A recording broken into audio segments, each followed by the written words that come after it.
Bonjour, j'en ai déjà beaucoup parlé, les outils Google sont de plus en plus utilisés. Après, on peut les utiliser de manière courante ou parallèlement à d'autres outils. Aujourd'hui, je vais vous montrer comment créer un formulaire depuis Google Drive. Alors ici, c'est plus une démo que je fais, donc je vais mettre un peu n'importe quoi dedans, histoire de voir ce que ça donne. Mais on va voir qu'on peut utiliser ces formulaires pour plein de choses. Sur certains serveurs web, par exemple, il est compliqué de mettre un formulaire livre d'or ou un sondage ou tout simplement d'envoyer un mail. Donc ça peut être aussi pour le travail en équipe, mettre en place des compteurs, des avis, où il est nécessaire d'enregistrer et de garder des données. Des raisons pour lesquelles on peut vouloir mettre en place un formulaire ne manquent pas. Alors en plus, certainement que je donnerai au passage d'autres exemples.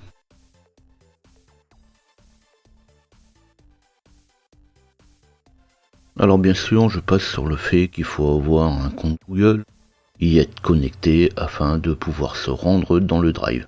C'est évident, mais c'est quand même mieux en le disant. On a alors deux possibilités, soit passer directement par la création d'un formulaire, ou passer par la création d'un classeur. Alors je vais passer par la création d'un classeur, mais on verra après que si je passe par le formulaire, il n'y a strictement aucune différence. Donc je vais commencer par créer un nouveau classeur. Donc là je vais faire un clic droit à l'intérieur de mon drive. Je vais choisir nouveau document. Je vais aller chercher un document Google Sheet et je vais le renommer tout de suite. Donc une fois qu'il va être créé, je vais tout de suite lui donner un nom. Je vais lui donner comme nom mon classeur pour le formulaire. Mais vous pouvez très bien mettre le nom que vous voulez. Puis je vais aller me rendre dans le menu insérer. Et je vais tout simplement choisir formulaire. Donc je vais insérer un formulaire. Ah bah oui, il n'y a rien de compliqué là-dedans, surtout quand on le sait. Alors on peut aussi changer, une fois que mon formulaire va être créé, le nom de mon document. Mais ça c'est comme tous les documents Google. Et puis je vais pouvoir changer, renommer l'entête. Alors justement, on voit que j'ai nommé mon classeur pour formulaire. Eh bien, je vais retrouver directement ça dans le titre de mon formulaire. Donc là, par contre, je vais le changer. Je vais mettre My First Form donc, pour lui donner un nom, pour pouvoir lui donner quelque chose de plus concret. Alors, si vous voulez mettre une description, pourquoi pas. Alors, on va voir que sur le côté, justement, de cette en-tête, on va pouvoir ajouter certains éléments. On parle alors de questions, parce que justement, c'est un formulaire. Alors je vais vite, vous avez probablement vu qu'il y a pas mal de choses. En fait, un formulaire et la création des formulaires et la gestion des formulaires, c'est tout un monde. Alors, justement, on va pouvoir ajouter des tonnes de choses. Donc je vais rester sur le formulaire, on verra la suite après. Et je vais alors rajouter des sections. Donc les sections, c'est bien pratique, ça va vous permettre de structurer un petit peu plus le document.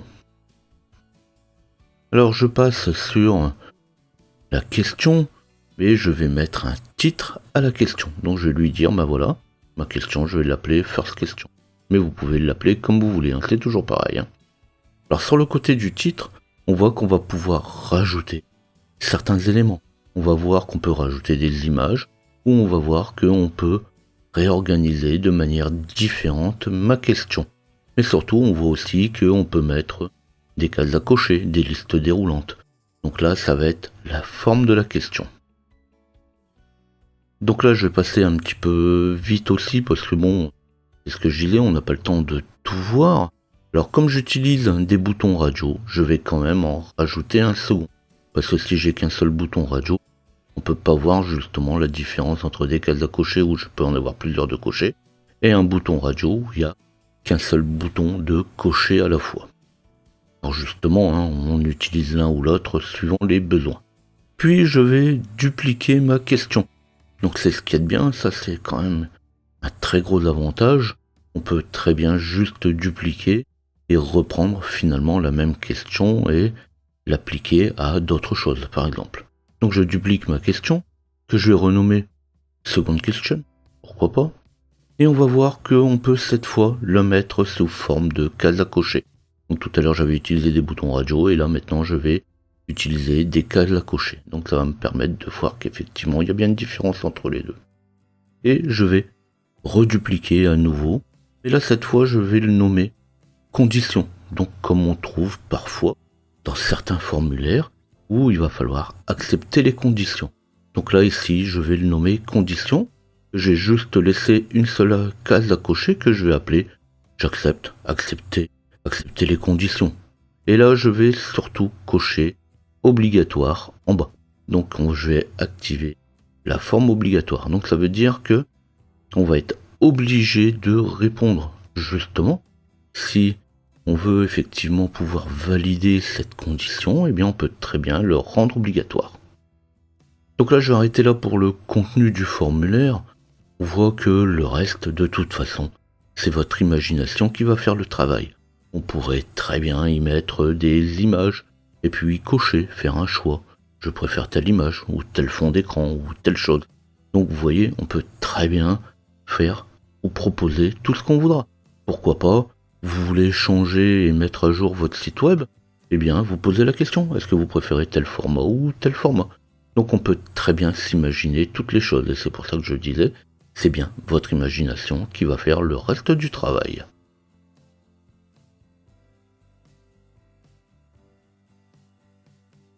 Alors comme je disais, je vais arrêter là avec le formulaire. Il y a beaucoup de choses à voir. Donc cette fois, je vais aller voir les paramètres justement de ce formulaire. Donc les paramètres, on va les retrouver dans la barre en haut quand on est en mode modification. Alors au passage, on va voir qu'il y a un bouton réponse qui va permettre d'afficher les réponses. Mais c'est là aussi qu'on va pouvoir fixer le classeur qu'on va utiliser avec la forme. Donc justement, c'est ce que je disais tout à l'heure, eh bien, on va pouvoir à cet endroit choisir le classeur qui va être utilisé. Donc c'est pour ça qu'on pouvait à la fois commencer par le classeur ou commencer par le formulaire. Et justement, si je clique sur l'icône classeur, eh bien il va m'ouvrir le classeur qui correspond. Donc c'est quand même très fonctionnel. Alors un petit mot aussi sur le classeur et sur le forme au passage, vous pouvez le déplacer. Puisqu'en réalité, quand tu prends un forme ou quand tu prends le classeur, les deux sont liés l'un à l'autre, non pas par leur chemin, mais par leur identifiant. Donc si jamais vous décidez de le mettre dans un sous-dossier ou de le déplacer dans un sous-dossier, vous pourrez le faire sans aucun problème. Alors justement, c'est ce que je disais, c'est quand même très fonctionnel. On a besoin de rien chercher, tout est sous la main. Alors puis ensuite, on va continuer, on va passer à la palette, au thème. Alors effectivement, là, je vais pas rentrer dedans. On peut changer les couleurs. Alors même si la palette n'est pas très riche, elle suffit largement pour les besoins en général. Juste à côté, on va trouver l'œil, donc pour la visualisation. Donc là, vous allez pouvoir tester le forme. Donc on voit justement au besoin l'obligation qu'on y a mis. Donc je vais remplir mon formulaire et je vais l'enregistrer. Et là, on voit bien que si je ne valide pas cette obligation, puisqu'on a dit la condition doit être obligatoire, eh bien, il va me dire vous devez le valider. Donc ça, c'est une bonne chose, justement. Ça, c'est dans le cas où vous avez des formulaires où vous voulez absolument que la personne ait pris note d'une chose ou d'une autre. Donc c'est pour ça que je disais aussi, les formulaires, on va pouvoir les utiliser pour tout un tas de choses. Voilà. Alors justement, il y a vraiment de quoi faire et de s'occuper quand même à un bon moment. Alors justement, avant de revenir aussi sur les paramètres, vous pouvez jeter un œil au chemin qui est dans la barre de titre. Alors pour revenir à mode modification, eh bien il suffit de cliquer sur le petit stylo qui est en bas. Alors le petit stylo qui est en bas forcément n'est pas disponible pour tout le monde, il est uniquement disponible pour les collaborateurs, si vous l'avez donné aux collaborateurs. Et pour l'utilisateur, eh bien c'est exactement la même chose que quand vous faites tout simplement un site web. Eh bien vous avez la possibilité de changer les pages alors que le visiteur lui ne l'a pas. Alors je vais aller dans les paramètres. Alors je vais passer aussi rapidement si je veux aller jusqu'au bout de la présentation. Donc on va voir qu'on peut donner certaines possibilités. On peut aussi ajouter pourquoi pas dans notre formulaire l'adresse mail. Donc ça peut être une solution. On peut aussi autoriser qu'un seul envoi ou afficher la barre de progression. Donc justement, je reviens encore là-dessus, je peux pas tout voir puisque de toute façon il y a tellement de choses qui vont avec. C'est quand même tout un monde.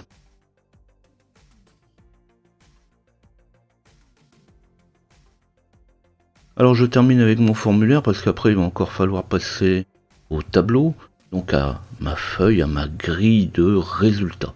Donc là, je vais terminer avec mon formulaire par le bouton envoyer. Donc là effectivement, vous pouvez envoyer une invitation à vos correspondants pour leur dire voilà, il y a un formulaire, ou vous pouvez même envoyer le formulaire par mail. Et enfin, il y a le bouton juste à côté du bouton envoyer avec les 3 petits points, où là on va pouvoir supprimer le formulaire, ou en créer une copie, ajouter des personnes, justement, ces fameux collaborateurs, qui pourront modifier ce formulaire.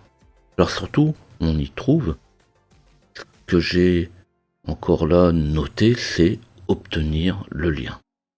Donc là justement, si je clique sur obtenir le lien, on va voir que tout en bas, eh bien, il y a un bouton qui va vous fournir le lien et vous allez pouvoir aussi pré-remplir le formulaire.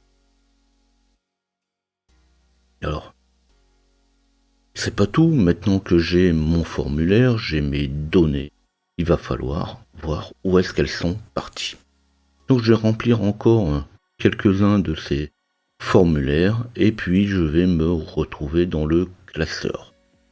Alors, soit pour le classeur, on peut y revenir, ou on peut passer, comme je l'ai montré tout à l'heure, par question. Et là, il va vous renvoyer directement sur le classeur. Donc là, justement, ça c'est vous qui verrez, en fonction de ce que vous trouvez le plus pratique. Alors bien sûr, je le dis suffisamment souvent, il faut faire quelques essais. Donc là, justement, je vais remplir quelques formulaires pour pouvoir avoir quelques données déjà à traiter. On y reviendra de toute façon après.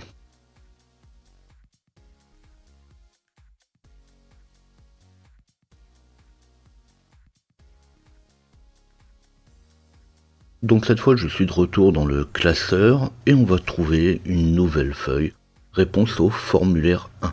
Alors bien sûr tout à l'heure j'avais montré quand je suis revenu dans le classeur entre les deux, mais là cette fois je vais pouvoir passer un petit peu plus de temps dessus puisque là maintenant on va traiter la partie classeur. Alors justement, tout de suite, en parlant de cette nouvelle feuille, je conseille quand même de ne pas y toucher, ne pas ajouter de données directement dedans, ou de supprimer les données. Sinon vous risquez d'être embêté et ne pas forcément avoir le résultat attendu. Il faut bien penser que le formulaire traite avec la feuille par des liens et il va utiliser aussi une base de données qu'on n'a pas forcément visuelle dessus. Donc des fois vous allez supprimer ou ajouter des données et quand vous allez rajouter par le formulaire une nouvelle information, eh bien soit ça va écraser, soit ça va se mettre tout simplement à la suite, même si vous avez effacé les différentes lignes. Alors justement, pour ne pas être embêté, il existe dans les menus un menu qui va permettre quand même d'effacer les données. Donc si vous allez dans édition, vous allez retrouver une partie effacer les données. Par contre, ça marche pas non plus très bien. Le chemin le plus pratique et vraiment le plus efficace est de passer par le formulaire.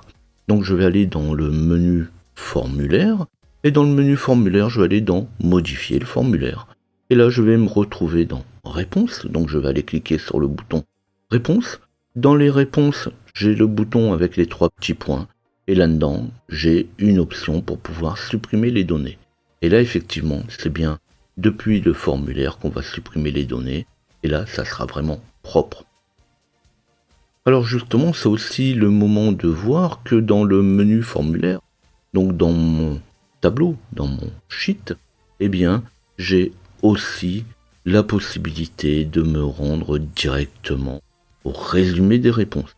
Donc si je clique sur réponse, je vais me retrouver tout de suite dans mon formulaire, dans la partie réponse, et là je vais pouvoir directement effacer les données.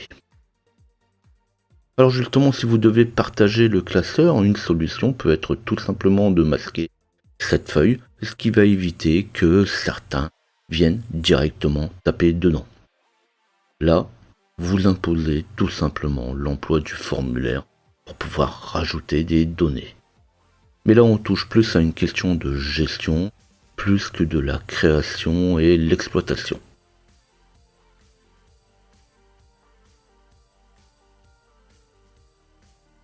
Donc voilà, cette fois on a nos données dans le classeur, il va nous rester juste à les exploiter. Alors bien sûr, on va les exploiter à coup de formule, on ne peut pas faire autrement. Donc pareil, je vais juste en montrer une pour la forme, mais de toute façon, je ne peux pas tout montrer. Déjà comme ça, c'est bien assez long. Donc là, on a vu un formulaire, on a vu des liens. Les formules, maintenant, ça commence quand même à faire beaucoup. Donc je vais me rendre dans ma feuille 1 cette fois, et puis je vais me contenter de compter le nombre d'options numéro 1 pour ma première question. Donc le reste, encore une fois, c'est vous qui allez le faire. Donc je vais placer quand même l'entête, je vais mettre une petite information quand même pour dire à quoi correspondent les nombres que je vais mettre juste à côté, et je vais créer une formule qui va compter le nombre d'options 1 dans ma colonne B de ma feuille de formulaire. Donc je vais commencer par faire un égal NB6, nombre 6. Donc ça reste une formule qui est très classique. Et dès que je vais commencer à rentrer ma formule NB.6, eh bien tout simplement, il va me donner le reste de la formule et comment l'écrire. Donc il suffit juste de suivre ce qui est écrit. Donc je vais faire un égal NB6 et je vais aller chercher la plage. Donc je vais aller chercher la plage qui m'intéresse. Donc je vais me retourner dans la feuille réponse au formulaire 1 et je vais cliquer sur la colonne B. Ce qui va me donner réponse au formulaire 1 et la colonne BB. Alors bien sûr on pourra aller de B2 à B, mais bon, de toute façon, l'entête de la colonne ne contient aucune réponse qui correspond justement à mes options. Donc je lui donne la feuille et la colonne que je vais utiliser. Ce qui va me donner égal nb.si, entre parenthèses, réponse au formulaire 1, ma colonne bb, point virgule, et à quoi ça va correspondre. Qu'est-ce que je vais compter? Eh bien je vais compter les options numéro 1. Alors attention, option 1 ne marche pas, il va bien falloir mettre option numéro 1. Avec un O majuscule, il va compter ce qui correspond effectivement à ce que je veux trouver. Alors justement, après je vais pouvoir aussi adapter ma formule, je vais pouvoir étirer et recommencer la même chose sur la ligne d'en dessous. Donc pourquoi pas, je vais compter cette fois toujours la même chose dans ma colonne B de ma feuille réponse au formulaire et je vais cette fois compter les options numéro 2. Bien sûr, une fois que j'ai fait mes formules, eh bien je vais devoir le tester. Donc cette fois, je vais aller de nouveau me rendre dans le formulaire et je vais remplir cette fois plusieurs formulaires. Je vais mettre un petit peu plus d'options numéro 1 et un petit peu plus d'options numéro 2 pour vérifier qu'effectivement il effectue le compte que je veux faire. Donc là justement, on n'oublie pas le principe de base, on met en place quelque chose, puis on le teste et bien sûr on fait tous les tests jusqu'au bout. Mais bon, là c'est encore autre chose. Ici justement l'objectif est de voir comment faire un formulaire. Là je vais rapidement parce que c'est quand même plus de l'exploitation et c'est plus du principe de base une fois qu'il sera fait.